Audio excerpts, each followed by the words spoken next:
todo el mundo, o la gran mayoría, conoce las Crónicas de Narnia, pero no todos conocen al autor de este libro, que después se hizo muy famoso por las películas, creo que son de Walt Disney, ¿no?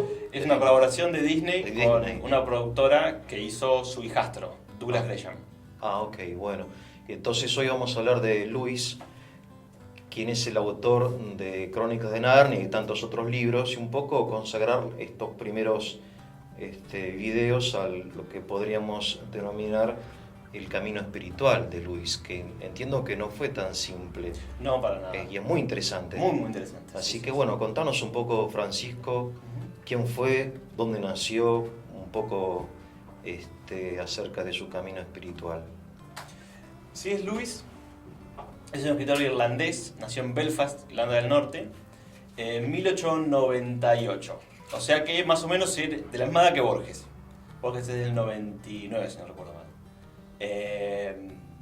Nació en una familia de clase media, su padre creo que era abogado, o o notario, ¿no? Alguna labor así administrativa. El menor de dos hermanos varones, Warren, que se llamaba Warney, y él, Clive.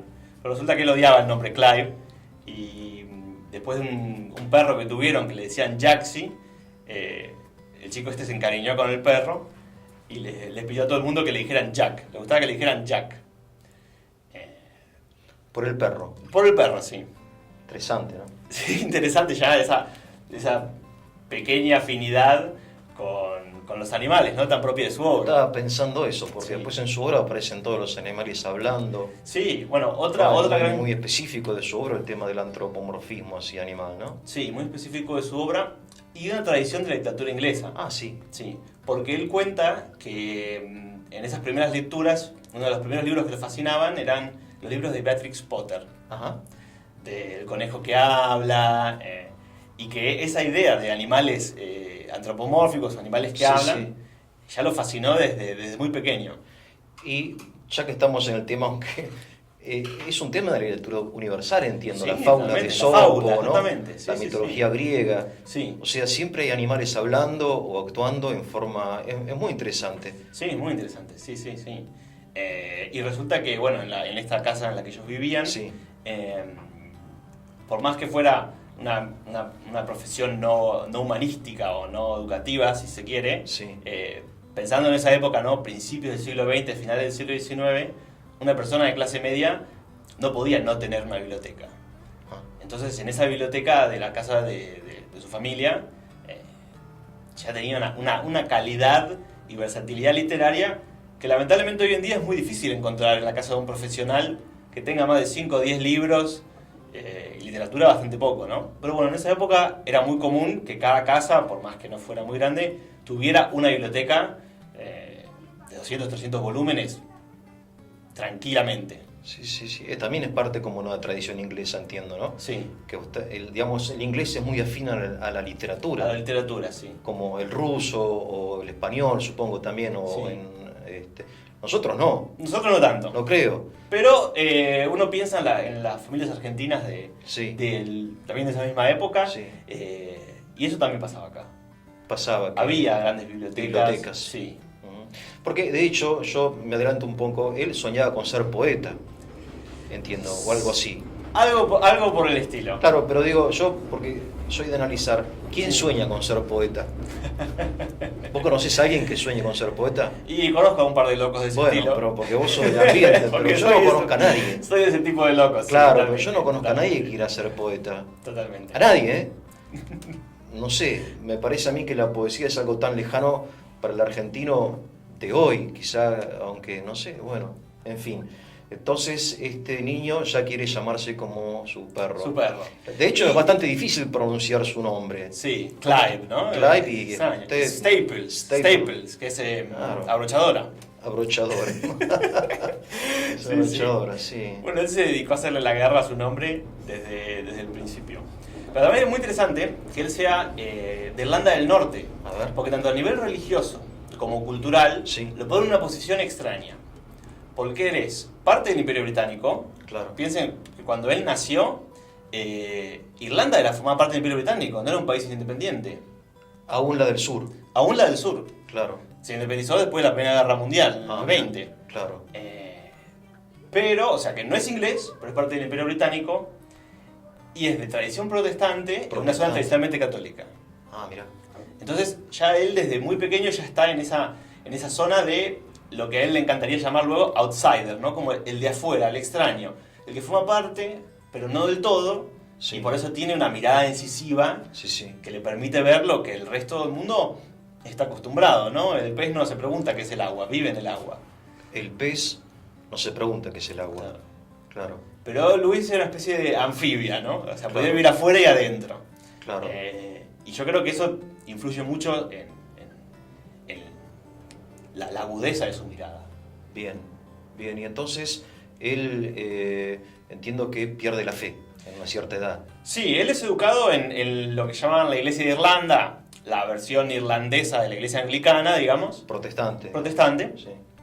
De hecho, toma una primera comunión anglicana, pero él mismo, sorprendido por la alegría, su autobiografía espiritual, ya dice que tomó esa comunión simplemente para recibir los regalos y para que nadie lo molestara. Claro.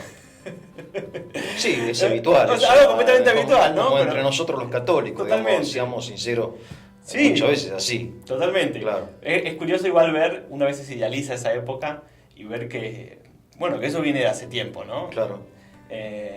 Y él empieza, él es educado, la madre muere muy joven él, creo que Sí, tenía sí. 6-7 años, Sí. cuando la madre enferma de cáncer. Ah, Y queda al cuidado del padre, que era una persona muy particular. Una persona de trato distante, muy difícil de entablar conversación, como que siempre estaba en sus temas, no le prestaba mucha atención a los hijos. Entonces, su idea para educarlos después de los primeros años que los había educado la madre, fue mandarlos a un colegio pupilo en Inglaterra. Sí. También eso es otro dato de cordón interesante, bueno, a mí me divierte. Cuando yo empecé a leer esa parte de su autobiografía, él dice, bueno, fuimos a Inglaterra. Y yo estaba tan acostumbrado a la tecnología de hoy que pienso, bueno, que ellos fueron en avión. Y no, en 1910 el avión primero no existía. Y si hubiera existido, 5 o 10 años después, era una cosa para ultra ricos. Sí, sí, sí. Fueron en barco. Claro. Y Luis cuenta con mucha frescura ese recuerdo, cómo entraron por primera vez, creo que a Manchester. Ah. Claro, porque hicieron Belfast-Manchester en ferry. Y esa primera visión de Inglaterra, desde el ferry a la mañana. Y bueno, él cuenta cómo estaba con el uniforme, que era como esas camisas de cuello alto que dice que le cortaban el cuello. Sí, sí. Y que era completamente incómodo. Tiene muy mal recuerdo de su educación formal. Él pasa 2-3 años en un colegio pupilo, que, bueno, cuenta que el maestro, el director de ese colegio, había perdido un hijo, creo, y bueno, estaba como en medio de una crisis un poco psiquiátrica. Entonces trataba muy mal a los alumnos, era muy arbitrario con los castigos, muy despótico. Pobre, resulta que lo pasó bastante mal en ese tiempo. Y después lo mandan a un colegio público inglés, Wyvern creo que se llamaba, Sí. en el que experimenta por primera vez lo que llamarían el bullying. Había una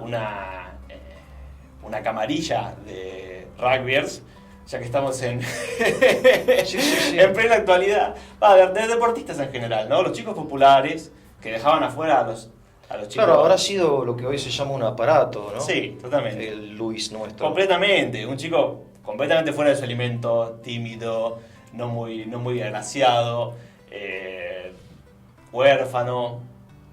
Claro, Supongo, irlandés también, que no es ni chicha ni limonada de repente. con un acento extraño. Claro. Y bueno, fue víctima de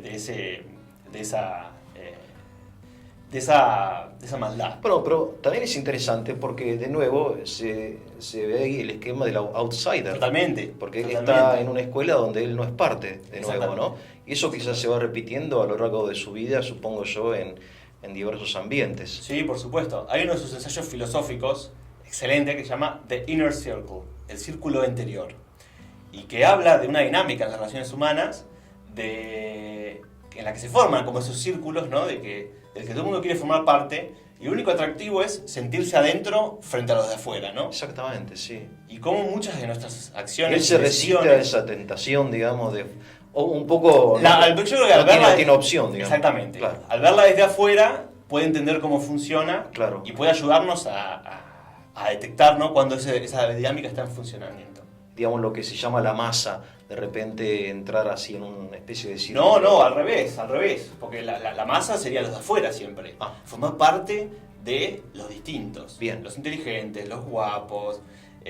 Y yo creo que eso fue una especie de anticuerpo Claro. importantísimo